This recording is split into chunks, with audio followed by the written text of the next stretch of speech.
দাদি আর আকবর দুজনেই গ্রামের লোকদের নিয়ে কথা বলছিল। দাদি ভয় পাচ্ছিলেন, যদি গ্রামের লোকেরা আকবরের জাদুকরি চোখের কথা জেনে যায় তাহলে আকবর কোনো বিপদে না পড়ে যায়। অন্যদিকে সেলিম আর আসলামের দেখা হয়। আসলাম ছিল এক ধুরন্ধর মানুষ। সে নিষ্পাপ লোকদের কথার জালে ফাঁসিয়ে ফেলত। আকবরের যখন আসলামের সঙ্গে দেখা হয় তখন সে তার বন্ধু সেলিমের টাকা বাঁচানোর জন্য আসলামকে হুমকি দেয়। দেখ সেলিম, পরিশ্রম করো, কেন এমন ফাঁদে পড়ছ?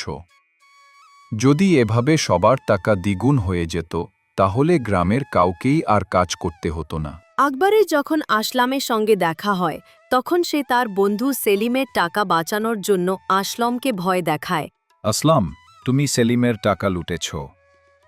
এখন বলো, তোমার আসল পরিকল্পনা কি? এই গল্পটি সম্পূর্ণ দেখার জন্য আমাদের চ্যানেলটি অবশ্যই ভিজিট করুন এবং এমনই মজার মজার গল্প দেখতে আমাদের চ্যানেলটি সাবস্ক্রাইব করতে ভুলবেন না।